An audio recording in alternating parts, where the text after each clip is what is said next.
these are today's news headlines for January 6, 2025. Good evening. In our breaking news segment tonight, a warehouse garage located on Barnes Drive in Georgetown was on fire. There were no reports of injuries. However, the Cayman Islands Fire Service, Royal Cayman Islands Police Service, and EMS were all said to be on location. The road was closed to prevent any traffic from entering the area as the fire was brought under control. CMR will bring you more updates on this story as soon as they are available. The United Progressive Movement, UPM, government's proposed amendments to the National Conservation Act have met firm opposition from the progressives, who have unequivocally stated they will not support the changes due to their contentious nature. The government unveiled controversial amendments to the National Conservation Act on Tuesday, signaling its intent to advance contentious legislation despite operating as a minority administration. The proposed changes would strip the National Conservation Council of its authority to make final decisions on planning matters affecting protected areas or species, including marine parks. The proposed revisions, described by the UPM as crucial for modernizing environmental protections in the Cayman Islands, have ignited debate. However, in a statement to Cayman Marl Road, the progressives made it clear they consider the legislation to fall outside the boundaries of acceptable cooperation with the minority government. Other members of parliament also weighed in on the matter, showing their indignation for the proposed change. Former Premier Wayne Panton, who originally championed the legislation coming into force, released a statement earlier today. This proposed amendment represents a step backward for Cayman. When the original National Conservation Law was unanimously passed under my stewardship in 2013, it was a landmark moment in protecting our island's natural heritage. The law received support from all members of the Legislative Assembly after more than a decade of debate and discussion across successive administrations. It reflected a collective commitment to safeguarding our environment for future generations. These proposed changes gut the intent of that law and open the door to bad governance and political interference in matters that should be guided by science and sustainability. Andre Ebanks also went on record to share his position on the proposed NCA changes. This bill was gazetted on New Year's Eve, a time when most people are celebrating with family and unlikely to engage with important legislative updates. We are deeply concerned about the minority governments attempting to advance and finalize significant and controversial matters that require parliamentary approval. These highlight key reasons the four of us chose to resign. The transactions and bills currently under consideration were being contemplated prior to our resignation, and we did not wish to be bound by or advocate for them. As a current member of the House Business Committee, I will not support adding this bill to the upcoming meeting's agenda.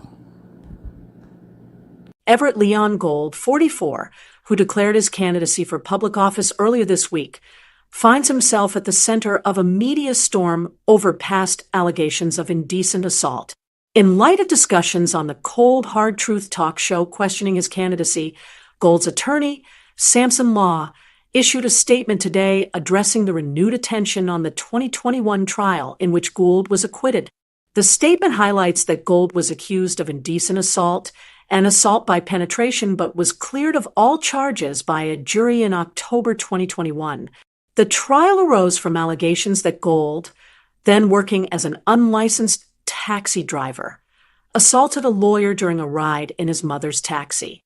Gould maintained his innocence throughout, claiming that he was the victim of sexual assault during the incident. Since Friday's show, numerous alleged victims have reached out to CMR, sharing their own stories about Gould's behavior, with many still expressing fear over what happened to them. Police are investigating after a submerged canoe and multiple gas barrels were discovered off East End's Queens Highway on January 2nd. It is suspected the boat may have been used for drug trafficking. Emergency services responded to reports of a vessel in distress at approximately 7 a.m.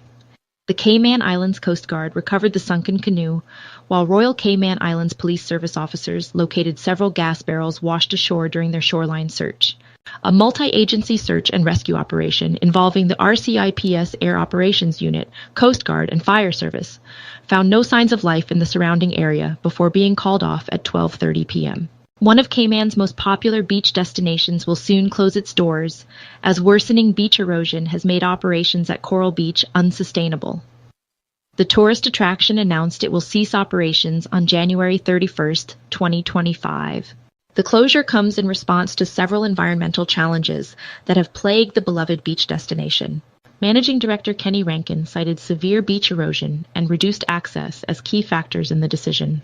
The situation was further complicated by the recent collapse of the facility's main bar building, making continued operations untenable despite efforts to adapt to the changing conditions. Cayman Islands boxing legend Charles Edward "Killa" Whittaker will be inducted into the Florida Boxing Hall of Fame, FHOF, as part of the class of 2025, adding another prestigious honor to his remarkable career.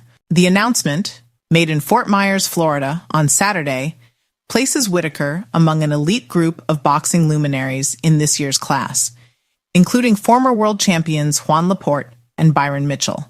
The induction ceremony will take place during a 3-day celebration from June 2022-2025 at the St. Petersburg Hilton Lake Carillon. Born on January 5, 1974 in Georgetown, Cayman Islands, Whittaker's journey to the Hall of Fame spans over 2 decades of dedication to the sport. In a significant change to UK entry requirements, citizens of visa-exempt countries, such as the US, who are visiting the UK for short stays, up to 6 months, for tourism, business or study, will need to obtain an electronic travel authorization, ETA, beginning January 8, 2025. The ETA requirement is part of the UK's broader initiative to modernise its border control systems. This includes the rollout of a new digital residency immigration system, e-visa, which began in the fall of 2024. The e-visa system is gradually replacing physical immigration documents, such as biometric residence permits and passport endorsements, with digital records of immigration status. The change affects US citizens who previously enjoyed visa-free travel to the UK for short stays.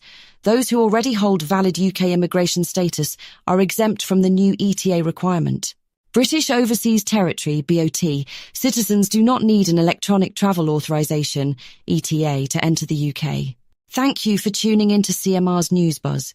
These headlines and more can be found on our website, caymanmileroad.com. And don't forget to follow our WhatsApp news channels for all the latest news and alerts.